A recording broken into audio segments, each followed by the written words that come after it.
Focus for our sermon text comes from our Old Testament lesson, 1 Kings chapter 3.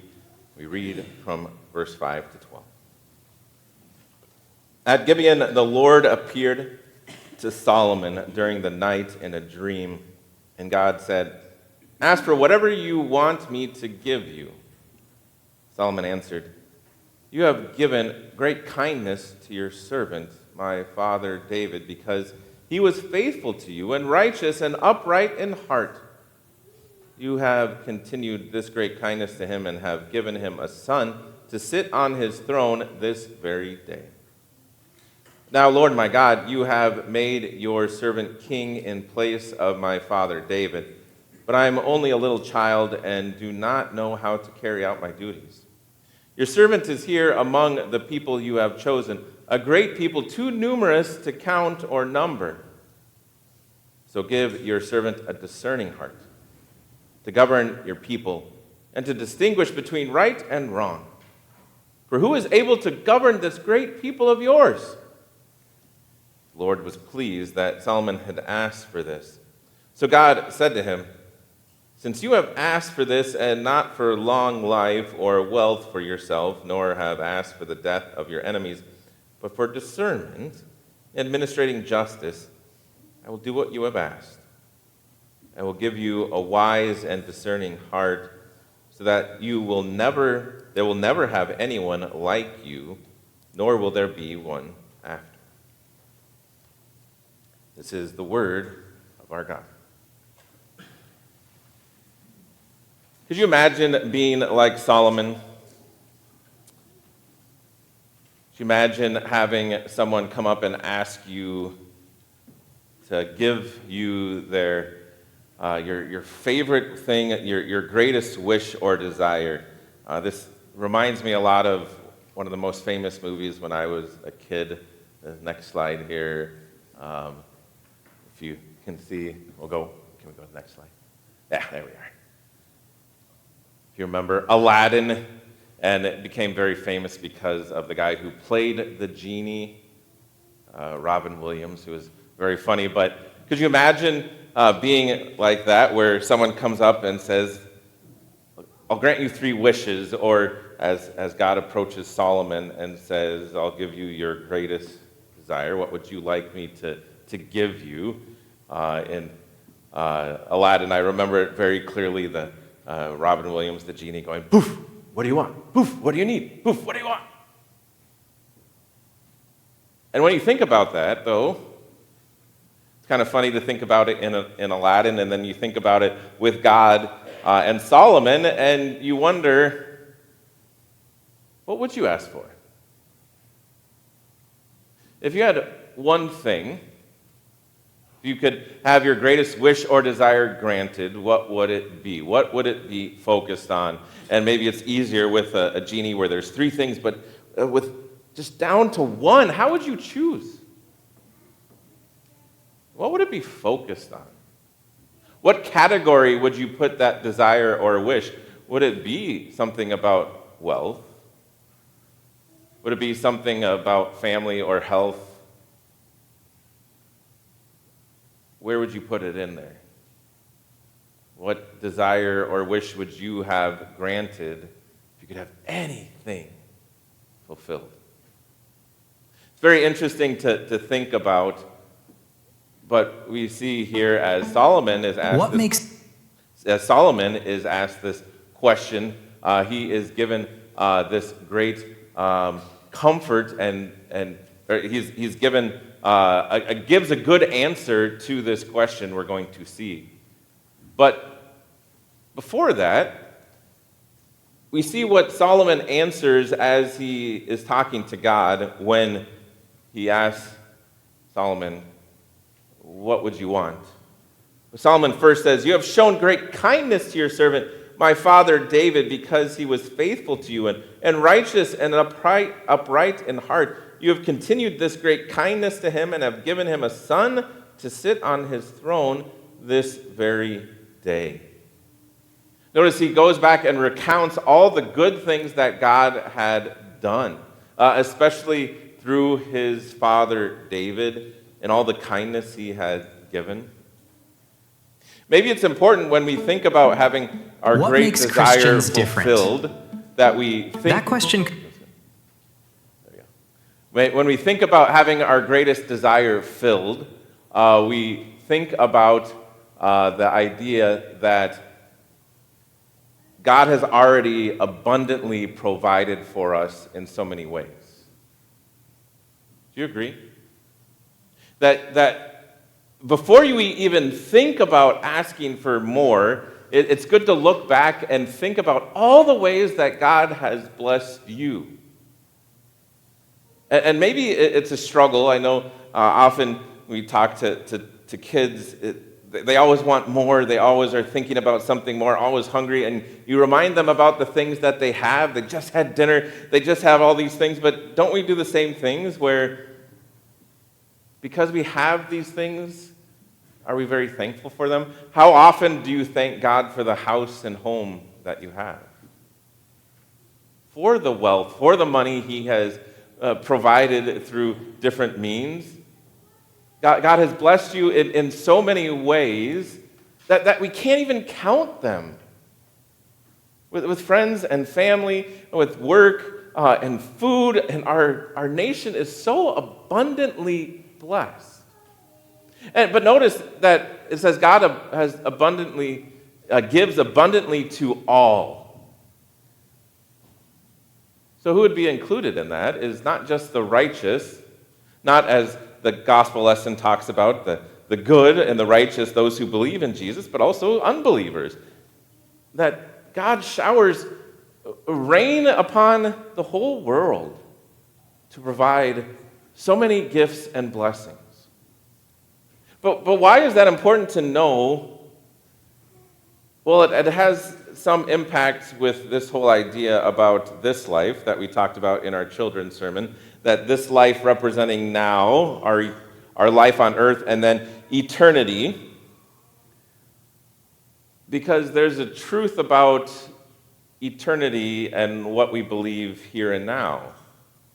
Yes, God showers gifts abundantly on all now, but what you believe here makes an eternal difference, doesn't it? If I believe in God, I am going to be in God's presence, and I'm going to continue to receive His love forever.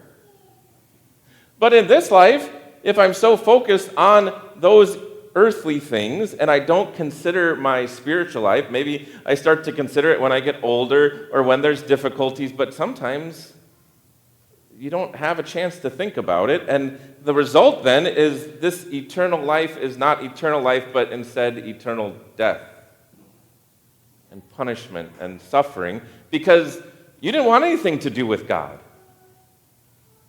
You don't believe in Him, and you say, God, look at me and my works instead of Jesus and His righteousness. And I know this is something we don't love to talk about, that there is a heaven and there's a hell, but you heard it in our gospel lesson. It's something that, as much as modern critics will talk about, oh, Jesus doesn't talk about hell, the New Testament doesn't talk about hell, you heard it. Jesus says that in the end there'll be like a catch of fish, and those who are declared righteous by God because of faith, we know that we are not righteous on our own, they'll go to heaven, and the wicked, they'll be tossed into a fire. So what we believe has eternal consequences on God's love for us, not just now, but in eternity. And I think that helps us to think about what we desire and ask for. We see what Solomon asked for God. He asked a good thing, but then God responds to him and says, since you have not asked for this, since you have asked for this, and not for long life or wealth for yourself, and not asked for the death of your enemies, but for discernment in administering justice, I will do what you have asked. What so often does God say we ask for? Long life, wealth for ourselves, and have the death of our enemies. Maybe we can break that down to think about what our heart's desires are all about, but our heart's desires and demands are too little. And you might think, well, but God's not giving me that, and it's too hard for me to achieve, so how can it be too little if my heart, this is what my heart really wants? But in comparison to eternity, they are so little. If we're so focused on earthly wealth, he says, right? Do not ask for wealth. Oh, that's such a small thing compared to spiritual wealth. But it's not just the desires of our hearts. I also put on their demands, because so many of these things that we desire, we think we deserve. We demand from God. I deserve this. God, if you loved me, and because I've served you, or my family's been faithful, these are things that I just deserve. Long life. Does God promise long life to anyone? But for us, we kind of plan and almost demand that, yeah, okay, I'm going to be around in 10 years. I'm going to be around here. Or one of the hardest things of when there is the loss of a life too early. And the reason to help us put this into perspective is we look at that life and we say, God, you took that life too early. And what are we only thinking about? This. That their life here was cut a little bit short, but we're not thinking about eternity. And I know that's hard. I know that is still a difficult thing when we've lost loved ones, but it helps us to understand that our desires, our hearts are so often limited. Here it talks about then the death of our enemies, that we can be prosperous, that I can achieve more than those at work or put down others, and how small these are compared to eternal glory and bliss in heaven with our perfect God because of faith in him. This is what God desires for us as we want to be understanding his gifts. Notice what then Solomon asked for, the thing that we kind of skipped over. Solomon says, so give your servant a discerning heart to govern your people and to distinguish between right and wrong, for who is able to govern this great people of yours? The English translation of this says a discerning heart, but the Hebrew makes it a little bit more of a listening heart. The theme, as you saw up there, is that we want listening hearts that understand God's gifts. But I think what can help us understand this is not just a listening heart that understands God, but is tuned to him. To seek hearts that are tuned eternally to the Savior. If you think about a listening heart, it's something that doesn't speak first, but receives. This was Solomon's desire as he was going to be leading the people, and he thinks about his father and Saul before him, how they struggled in different ways. David had counted the men and become boastful, and Saul says, I want a listening heart. I want to lead your people. Give me wisdom. Let me listen to you, God, to lead your people. What a great thought, to have this wisdom from God is a great gift. And you can think about this maybe with those that are around you. Who are the people you maybe look up to? Those people who import the most wisdom to you are not the people who speak immediately, but the ones who listen. They listen and they get all the information and then they share, maybe only when asked or when you really seek their advice. But more than that are those whose hearts are tuned to God. Not tuned to our own desires, not tuned to the changing ideas of the world, but tuned to the Savior who is eternal, and keeping the eternal in mind. This is the heart that we seek. Hearts that know that we live in this world where we have to deal with wealth and health and so many issues. But if I can be tuned to God's word and let that fill my heart, what will it do? It will give you a peace and a hope and an understanding that puts everything in its proper place.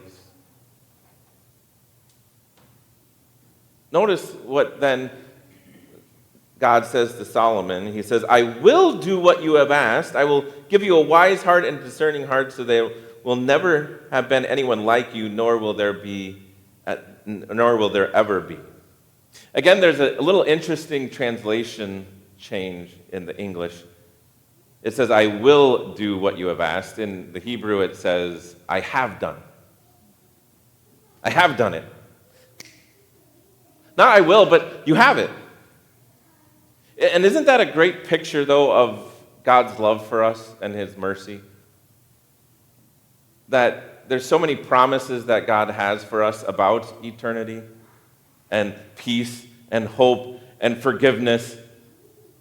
And so much of it, we're looking forward and saying, God will do this for me, but he's also saying, I have done this for you. Most of all in Christ Jesus. It's done. You are forgiven. You are at peace. There's no sin too great for you that Jesus did not die for. That there's no guilt that you carry that is too great. There's no debt that you have that is not paid for by Christ. There's no mistake that is put on this wager and kept there. No, God erases it through Christ. It's done.